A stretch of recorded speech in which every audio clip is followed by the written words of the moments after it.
the most or some of the largest universities going into the doldrums. And then until a couple of weeks ago when we heard that again, premier university on the brink, so many things following one another. And so we have to ask ourselves the question of what is actually happening in the university's circles, from funding models to mismanagement to all kinds of things.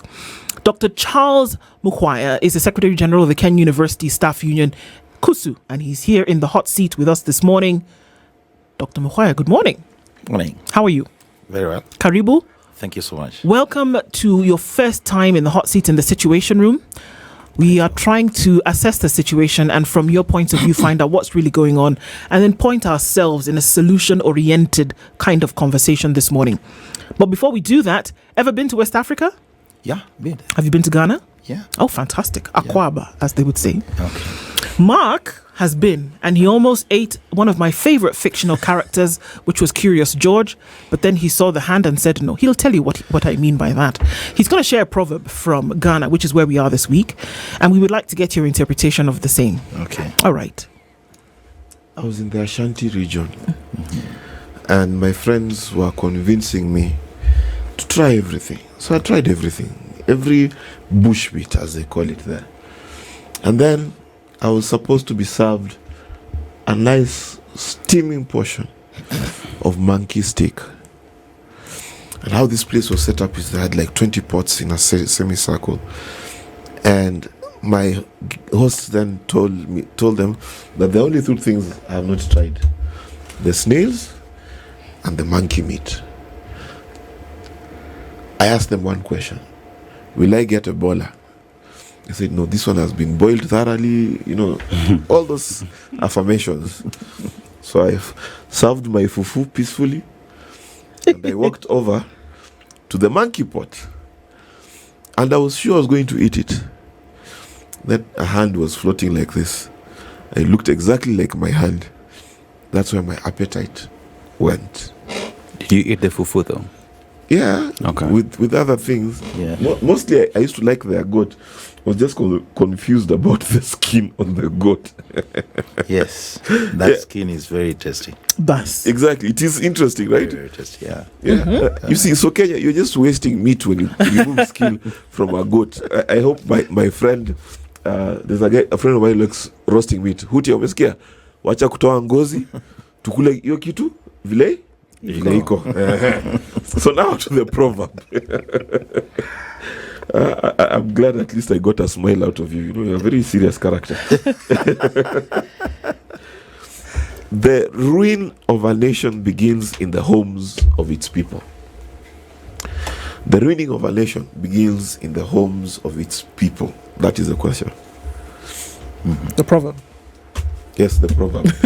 The question is, what is your interpretation? Yes, well corrected. Because how can a proverb be the question? Well, maybe just put it in the other way. I mean, charity begins at home. When the home cannot hold, for example, a family cannot hold, then the society cannot hold. Yeah. Country cannot hold. Yeah. When the center is not holding, everything falls apart. Indeed.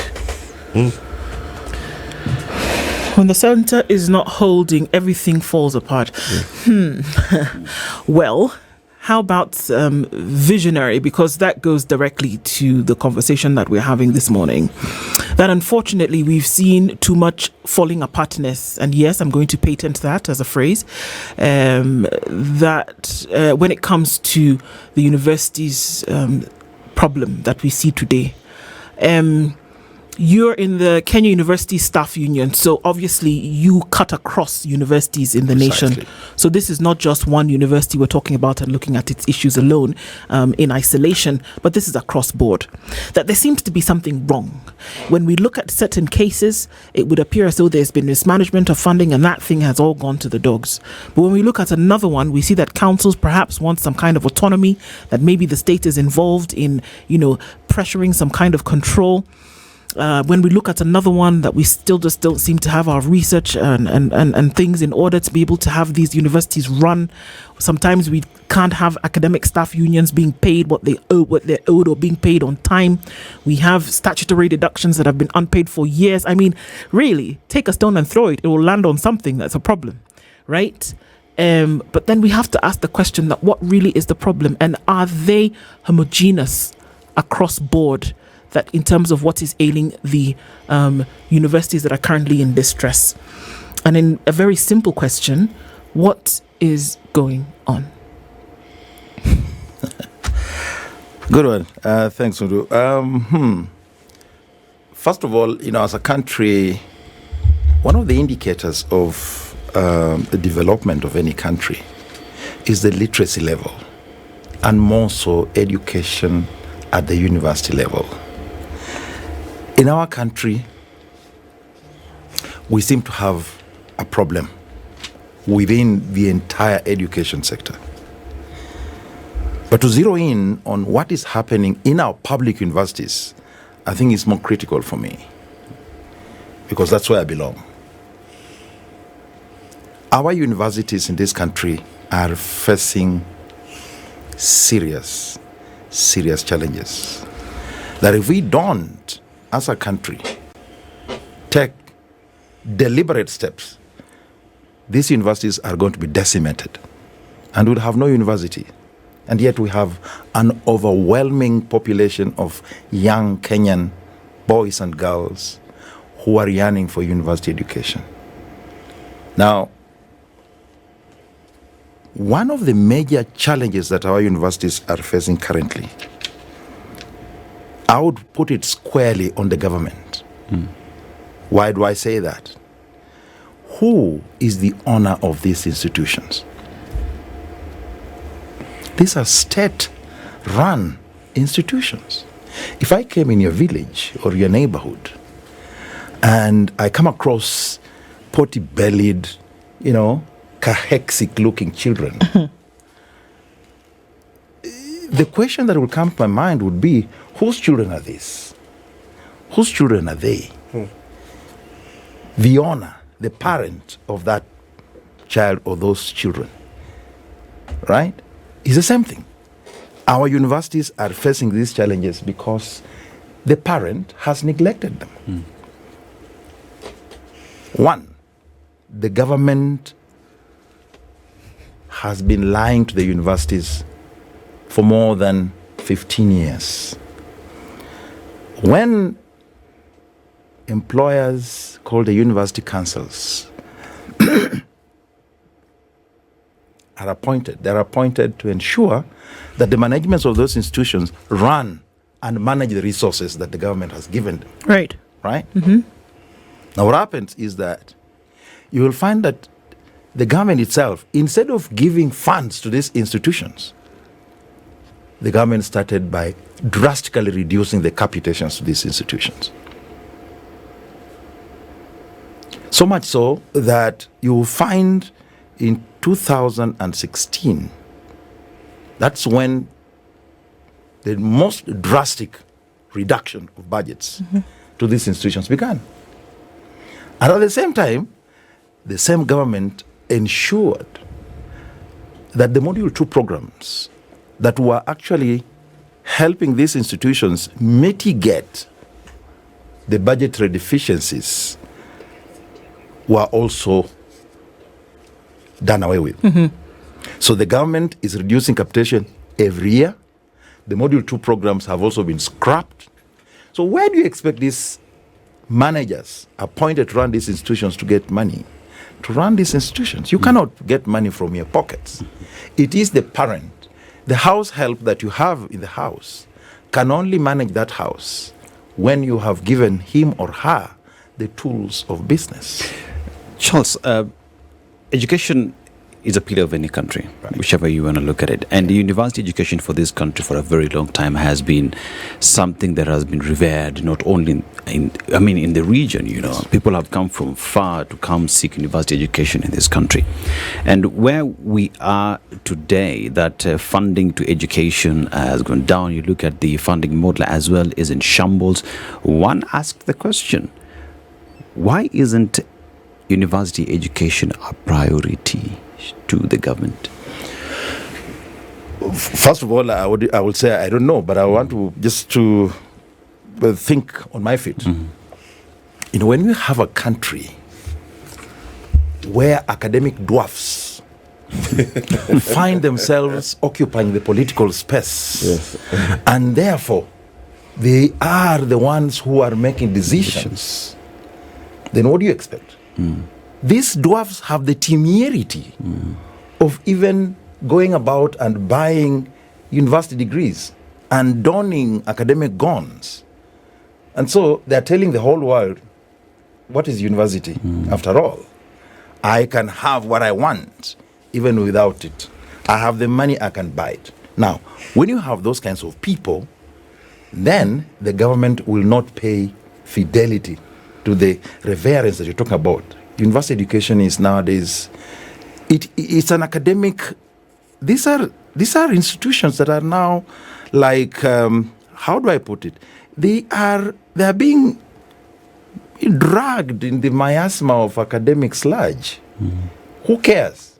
After all, I can get what I want in this country. So the systems are not just working, and therefore the government does not care. I thought that students are supposed to go to university, they get an education, they finish, they come out, and then either they can get into the workforce, they get into the service industry, or they start their own business kind of thing. I thought that is what is supposed to happen when they go through the university system, and that everybody who works within this ecosystem is to ensure that process happens. I thought that's what it's supposed to be doing. You're right. Okay. And it's good you thought. Okay. When you have leaders who do not want that to happen for their own reasons. You see, it's about when you allow that ideal situation to go on, what are you aiming at? You are aiming at empowering the common mwananchi. You are empowering these young men and women. They have gotten through the university education. They have gotten to start working. They have, income. And that's a threat to some people in the political space. So what do? Ensure that these people, first, the system through which they're going as university is not working. And even if those who manage to scrap through, there are no jobs. And even if they get jobs, they're overtaxed. So you remain with an impoverished. Charles, for a very long time, the blame as well has been thrown back to the universities, in the sense that one would argue that there came a time when university education, universities pretty much expanded so fast that they would not be able to meet the requirements of running these institutions. And one would say, it has been said, that this has contributed to the universities being on their knees today. Is that the case? It's not the case. First of all, it's a very good thing to expand our universities, although you expand to a certain level. In fact, under the Universities Act 2012, every county in this country is supposed to have a university. But not all counties have universities. So when you look at the number of universities, you also look at the population of those who are yearning for these services. Kenya has the population. Kenyan boys and girls are good in terms of the academic. They want to, go to university and learn. Unfortunately, majority of the Kenyan parents cannot afford to take their children abroad or take their children to study in private universities. So public universities would be the ultimate, destination for these people. And I can tell you, as we speak right now, it is not that those universities are crowded. To say that now they have, it's just a question of, as I said, the first thing was lack of adequate capitation. But then there's another problem. that those who have been appointed to run those institutions, are they really carrying out prudent management of resources? No. No. We have seen and we continue seeing in these universities managers who are not just up to date. They are not up to scratch to handle the rigors of management, financial management, human resource management, call it. Instead, we have some of these guys who are involved in ethnicity. Right? They don't care about, the institution. They care about what is my people saying. This university belongs or is found in this community. And therefore, it is this community to run the affairs of whether it's being run down and down and down, they don't care. But there's some running happening. But some running is happening. I think that. So that is part of the problems that we're having in our institutions. And then the government that puts these people there also has a hand again. Issues of governance in our universities that we are seeing, some of these universities now, wars between the university councils and the university managements, is because there seems to be a hand that is making this fight to go on for their own selfish ends. And I can tell you, one of the reasons why they're being made to fight is the resources that some of these universities or the properties that these universities have. Right? So somebody is interested in those properties. So what do? Make the situation around the governance as fluid as it can be possible, so that then you can, put your sticky fingers there. And they insist that specific individuals must be the ones to run the institution, must be the vice chancellors, must be the chairman of council, so that then, once they're there, they will be bidding for the people who put them there. I have been listening to you quite intently. Yes. And the truth is, as someone who grew up in a university, then went to the same university, I saw that university since I was a kid. I think my first memory of being in Egerton University starts in 1989.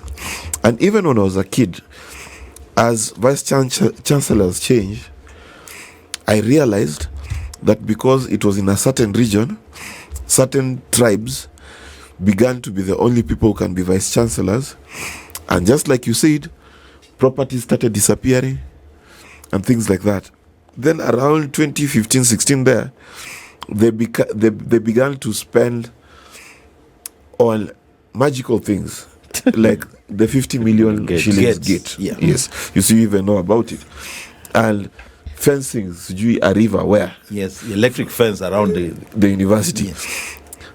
And Egerton is huge. Huge. I think it's the biggest university by simple landmass in Kenya. It's bigger than KU. Now, all that is true. And I say that to bring me to this point. How, in God's name, does the new or old financing model actually deal with these problems? Because I don't think the problem is the financial model, is it? It's part of it. Okay, Yeah. explain. Yeah. First of all, when you look at these institutions, solely they depend on the exchequer. The taxpayers, contributed taxes, and therefore they're supposed to get in there.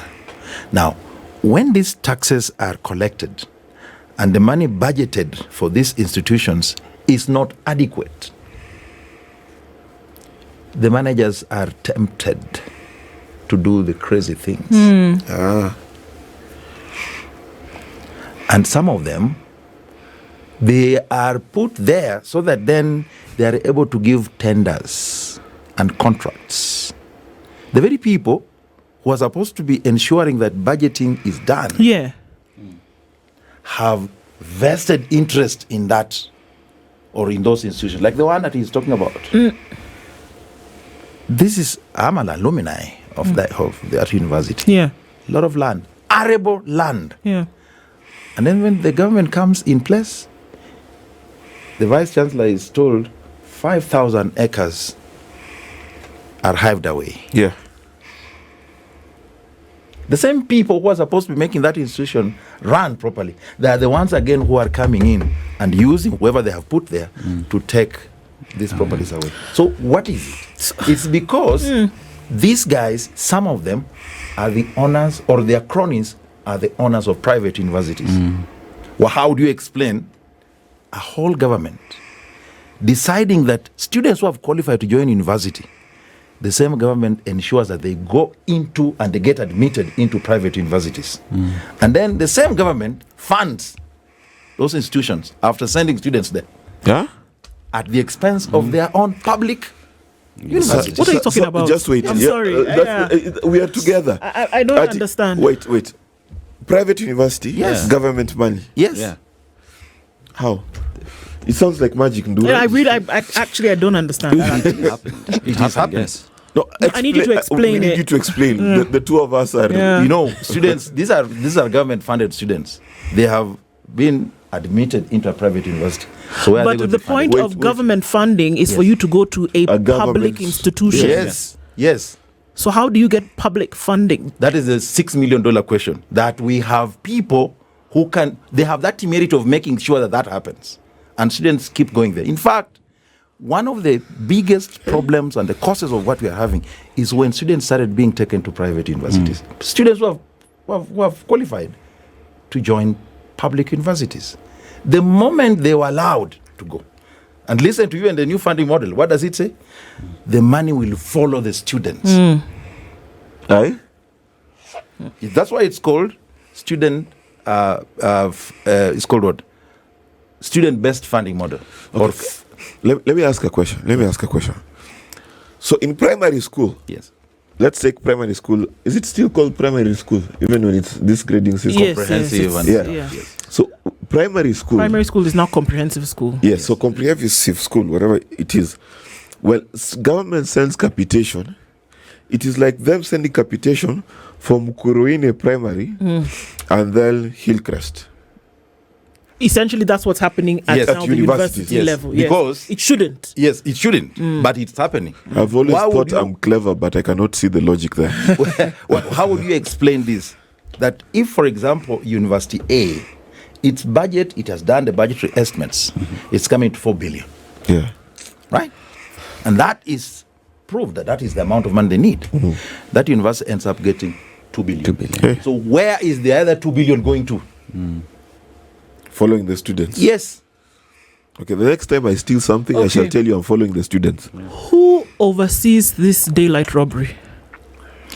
That is the question again. You see, I started by telling when you have people up there who do not know and they don't care, the oversighting role also has been thrown through the window. Why would I want to oversight when I'm interested in the outcome? Because the government, when it is giving these institutions money, run this institution on my behalf, I thought then the same government should ensure that it oversights and it ensures that that person whom I've given this amount of money is doing the right thing that I'm supposed to.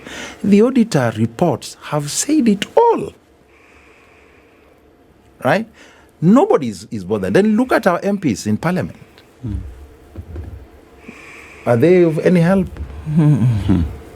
Depends to themselves, yes. Maybe, yes. Yes, very much. Yes. Okay, I think we need to take a break because this is Because me and you are lost. yeah, this is and here we were thinking that the problem was because a little bit of mismanagement here, not being able to catch up because statutory deductions are late, kind of thing. But it seems as though this cankerworm has eaten much deeper than we can imagine. And even when we're talking about having solution-oriented conversations, it seems as though the solution to this is overhauling the entire system for it to work. Otherwise, we're just going to keep hurtling into this abyss of abnormalcy, which is now trying to be touted as normal. It's not normal. It's absolutely barbaric in terms of what's happening. And then we need to then ask ourselves the question that my friend Dennis Okari also asks, why are we shocked? If this is what you put in, what do you expect? to get in, out? garbage out. What do you expect to get out? My head is whirling because sometimes when we look at an issue and we think we know what the problem is, and then to start to dig a little bit deeper below the surface, to realize that it is a very, very, very deep problem, and that here we are thinking that universities in their mandate are to oversee the process that delivers a university education to the country's children, and then into students and into adults later. But it seems that we're doing everything but that this education that you're talking about is just like a byproduct. You know how from oil, one of the byproducts you get is kerosene. It's like this education is just, maybe it'll happen along the line, but others seem to be involved in other processes that seem to have taken precedent over an education. Indeed, it is our universities what is causing all these problems is about politics, it's about corruption. And unless we depoliticize and de-ethnicize our universities, these problems that we are talking about will continue. When you choose not to give these universities adequate funds, and you want to correct even things that you only need to fix, there was no problem with the funding model. That used to be there. The DUC was not as bad. It only required the government to play its part. The government promised to pay 80% of each student's academic program's expenses. Then the student, of course, the student meaning the family and other means, getting loans and so on and so forth, scholarship, 20%. The government never gave the 80%. Okay. So, sorry. So you see, when you're dropping these bombshells, it's necessary for us to now say, okay, please just repeat what it is that you said, so we can have an understanding. Start from the 20 and 80 and what was supposed to happen, and then what didn't happen, please. You know what we need to do? We need to tell you to drop the bombs, pole. Small. Otherwise, we lead you to come back again and again. Because you're dropping too many bombs. Please, just... Please, okay, fine. Oh, fine. Thank you. We have what has been serving these institutions for years, called the DCU, DUC funding model, differentiated unit cost. Yes. In that arrangement, the government promised that it will give 80% of the cost of each student's program. Okay. And then you, the student, through, of course, your household, your parent, help, you will raise the remaining balance of 20%. Okay. Now, while the student and his family would struggle and ensure that they get the 20% paid, the government never paid 80% it promised. How much? So it was at the point where now they were saying, now we want to, let's try a new funding model. The government was paying up to 38% of the 80% it promised to pay. Over how long? Over what period of time? Years. Yes, hold on. Yes. 38% of the 80% means it is almost 25% of the 100%. Yes. Over years. Yes. So then, what do you expect the Vice Chancellor to do? He doesn't have enough money to run the programs for these children, to keep them there. It's like the primary and secondary schools, you promise to give them capitation. Then you tell them, allow students to come to school. The same thing. Allow students to come to the universities. I'm going to give you money. Then you don't give money.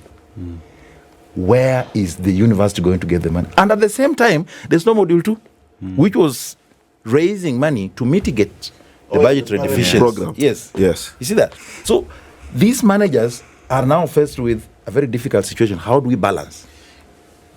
And then, as he's doing that, people up there, Uncle Sam, he's still interested in what he can get from that institution. He's still interested. If there are properties like you have said, as a Vice Chancellor, you will be told, you get police and other officers coming and saying, Kata hapa. Yeah, fence. Yeah. Charles, you know, for a very long time, when it comes to funding of universities, there has been communications from the highest office in the land that universities need to be creative. You need to find your own source of revenue and fund your own programs because the government does not have the funding. Can universities do that? Let's just ask that question for the sake of asking. Thank you. Universities can do it. Universities can do it. And universities are supposed to be creative in terms of intellect. They're supposed to involve themselves in innovation, in research. And not just research for academic empowerment, you know, building your CVs and so on and so forth, but research that aims at addressing societal problems, where then you are attracting the private sector to come in and even pump in more money to do more research, and even collaborators from outside there. Universities can do it. And we have scholars of no mean achievement who can do it. But look at it this way. When these institutions try to do that, a good example I'll give you, Kenyatta University. Kenyatta University comes up with an idea, says, okay, we're coming up with a teaching and referral hospital of our own. Set it up there. You know, they did a lot of work with the partners from outside, the Chinese government and so on and so forth. The government, after this facility is done and ready to roll out its services, the government grabs it. Yeah. So, will you then, moving forward, will you then be interested? Because I come up with an idea, right? And then you grab it and you make it your own. It becomes a challenge to some of these great minds that we have. True. And you know, for me, these things are so real because I grew up in a university, literally, and I saw it year by year diminish to the extent that I really thank God my mother retired, because if she was still there, she'd still be dead. Because salaries would be dead because salaries delayed 6 months. Then they delayed because they were building an electric fence over, I think it's over 50, 60,000 acres. I don't know to guard what. It's not a game park. You get. And it can't catch a fly. It can't kill a fly.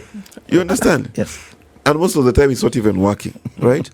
So I've seen this in real life. The wastage plus the lack of capitation plus the damage that was done to universities to kill the parallel program, because that is what supported universities. And I'm sitting here and I'm thinking, if you had the president's ear and he says, I will do anything you want to revive these universities, what are the 2, 3, 4 things you would say? First, I would tell you he's lying.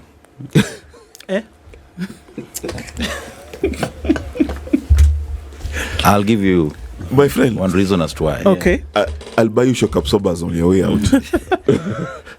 You see, first of all, the university that is just outside the president's home, Moi University, is in doldrums right now. Complete doldrums. To a point that it has gone ahead and declared staff redundancies unprocedurally. And the matter is in court, so we don't want to delve into it. Yes. But even as that happens, the reasons behind that decision is that the university is facing financial crunch. But listen to this. We have had politicians saying, justifying why Moi University went down like that one of the reasons is that it gave rise to many new universities around the country. That is the reason. Why it is in doldrums? Yes, that's one of the reasons why they say the financial crunch that is facing that university is because it spent so much money to open up other universities. Satellite campuses and such. Actually, now they are universities. But as it is, as they say, the same university under this government is actually opening up another university in Baringo.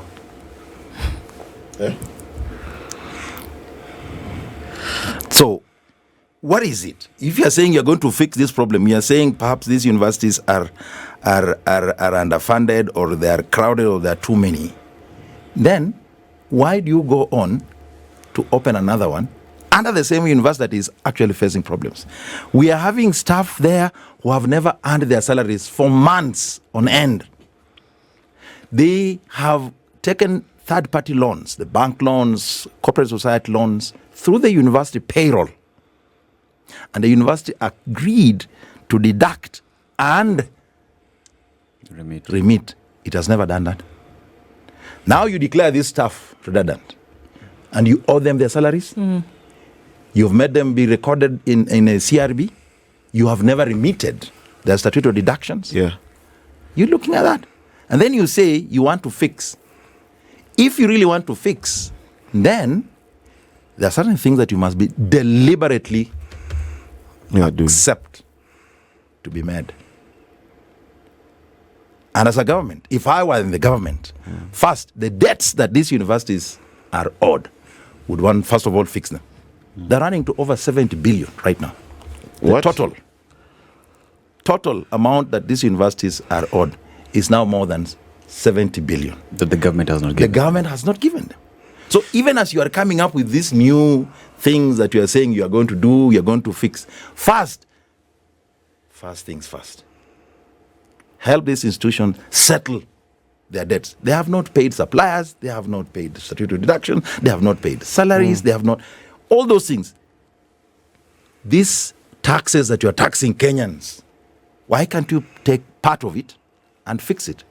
We saw Kenya Airways, we saw Mumias being bailed out by government. Why can't the same government do a similar thing? So that now when you are trying to say we are fixing, we can see, yeah, indeed, as it's promising. It's so similar things. Yes. You see, when you bail out Kenya Airways has wasted money. Yes. You are giving it money to get out of doldrums. You guys are saying you are owed money. We are owed. So it's not the same thing. Yes. This is money that literally time, work, effort, goods and services have actually been consumed in the promise of a debt from government. Yes. In fact, that's why if you can actually bail out an institution that has just deliberately wasted resources, you can do that. How about bailing out institutions that you owe? You owe. Not that they, of course there is wastage, but not to the level maybe of the Kenya Airways and Mumias. But this you owe them. Money meant to go for their staff, employees, pension schemes, for example. They have never been given. Money meant to go towards the statutory deductions, like the KRA and so on and so forth. You don't want to give them. Instead, you keep reducing the budget that... So that's why we're saying it's a deliberate, looks like it's a deliberate effort by the government to impoverish these institutions for their own reasons. You see, you've talked about two things that I picked up, which is in terms of funding the universities and making sure that that they are well paid, that debt is paid, and that we need to depoliticize the running of these institutions. Honestly speaking, are we ready to take that away? To just let universities be autonomous and do their thing? It's yes or no. A government or a country must have at least government-run universities. True. So to allow universities to be autonomous in the sense that you want them to be run like private institutions, it may not be possible. But one, yes, Students won't even be able to afford it. Because as I said, majority of our parents are very poor. Very poor. They can't afford to take their children to. But on the flip side of your question, it is possible to depoliticize our institutions. It is possible to de-ethnicize those institutions. Why must be a certain community be the one to produce the vice chancellor? To a level where now you even find the university council and the university management and the parent ministry are at war, doling out letters. This one has given, this one is going to act today. Another one comes and says, no, we have revoked that letter, so and so is the one going to act. It's simply because somebody somewhere seems to be saying we must have someone there to bid for us. that if we can fix that as a country, we'll be on the way to recover. Yani, you're basically saying sisi ni wezi wa kikabila. Yes. Mwezi wetu. We are tribal thieves, not chiefs. Thieves. Because and this is my because I'm actually in shock, because I wonder if you are supposed to run your house and you have certain costs and your wife or spouse brings 25%, you're supposed to do the 75% and you bring 23%. And you expect the house to run. Right? So I'm shocked beyond words. I want to zoom into this new funding model. We've said many things about the funding model. Some good, some bad. Is there any part of it that is a cure to any of these ills? In fact, let me make it simpler. What is it? And does it have even an iota of a cure of the problems you talk about? Thank you, That's a Mark. stew on the table. Thank you, Mark. Yes. I think it's part of the fallacy that Kenyans are being fed on, that we're going to fix. And to some people, including some of the vice chancellors, they think the new funding model is the panacea to the challenges that universities are facing. It's not. It is not. If anything, that is a model that is going to, I don't want to say balkanize, but sort of, create class Yes. amongst our learning students. That it will be clear on some of these students' faces that you come from a poor family. Yes. This one comes Can you from- tell? Yes. Yes. By You'd looking be able at to them. tell, by Yes. the way. Yes. Therefore, you are not really going to solve a problem, but create even more problems. The problem that youth universities want is money. If DUC was the problem, you look at the exact gap that you think there was, and you fix it. And I've told you the gap. Yeah. 75% paid 38%. Yes. Of 75. That is, and that was cheaper for the government to do it. Because now this new one, you are saying money will only follow the student. So if University A has more students, To get more money. To get more money. University B has less, it will get less. But look, students are aware and parents are aware. In our public institutions, there are industrial challenges, strikes, Yes. that so much so that students take long to complete and graduate their studies, right? So as we speak right now, even the number of students joining our universities is going down. True. Students would rather go to TVETs, Yes. they would rather go to these other tertiary, colleges, okay, where they are more guaranteed. I'll go and train, and I'm likely to get a job after that. If I go and do electrical engineering, say in a And national waste- polytechnic, And waste 5 years yes, learning Laplace yes, theorem. so you already see that the number of students in our public universities is already going down, meaning that funding is not forthcoming. Yes. Wow. You must create a situation where the universities attract the highest number of students to come, to have that model working. The issue that you talked about, essentially, that we are holding hostage the folks who, the state is holding, whoever is holding hostage, the folks who then are tasked with the responsibility to run these institutions in the manner in which they ought to be run. Are they forced? Are they shackled, gagged and bound to a post or don't they have, thinking faculty of their own where somebody can stand up and say, I will not do this, I will do this other thing which I'm actually supposed to do? And then why do we see this replicated in so many in an institution? If it were one, then maybe we say, okay, maybe there's a bad egg in the basket. But if it is across board, because this disease is spreading, it's not just one institution that is suffering from this thing.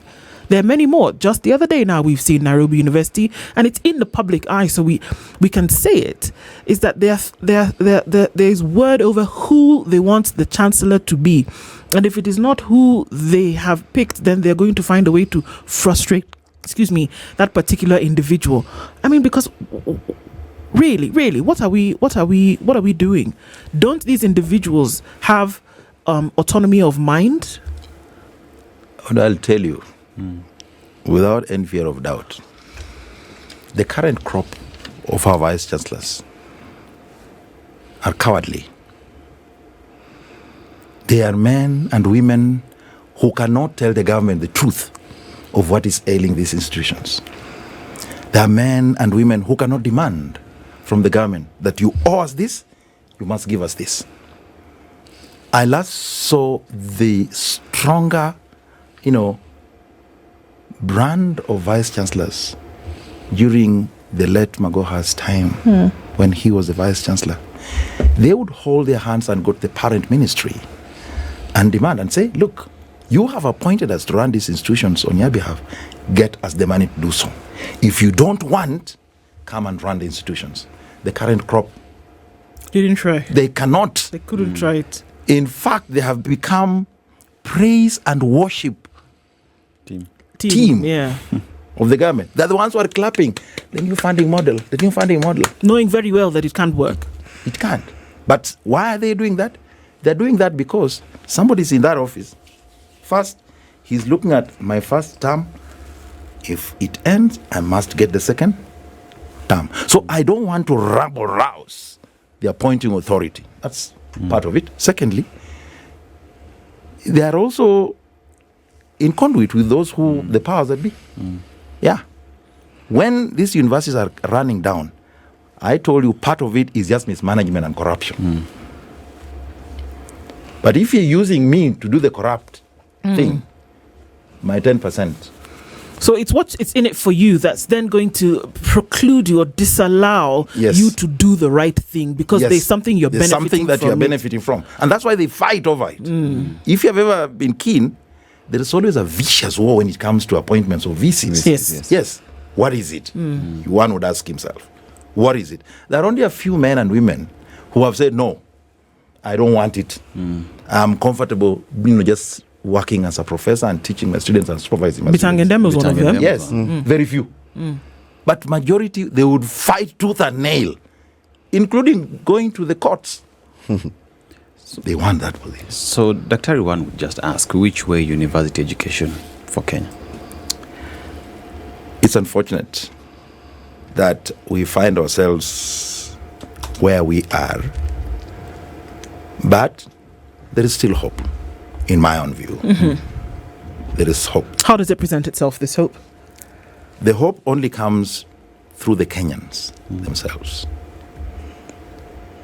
If Kenyans can ensure that the leaders, right all the way from the executive, the legislature, and everybody whom they are putting in place, are people who have the heart of the country and its people at heart, it is possible to change this spiral movement that we are moving down. We are going down south. We are seeing countries in this region even declaring free education up to university level, which tells you it is possible. In Africa. Yes, it is possible also here in Kenya. But as long as I told you the kind of people who are making decisions still remain to be the ones who are there, we are running a danger of actually closing down. So the hope is let Kenyans ensure that they elect the right people. People who will be deliberate to de-ethnicize and depoliticize these institutions. Education sector should not be politicized. It shouldn't. It shouldn't. It really shouldn't. Because that's the future of the country. Yes. Absolutely. Yes. And I think that's it, because there is our solution. And we are involved in this from the very beginning. Dr. Charles Mukhwaya, universities in distress, too broken to save? And I guess the answer is not just yet. Thank you for being part of this conversation this morning. And thank you for being in the Situation Room this Thursday. Gone again tomorrow, God willing, at 6. Have a wonderful day. This is the Situation Room, the only way to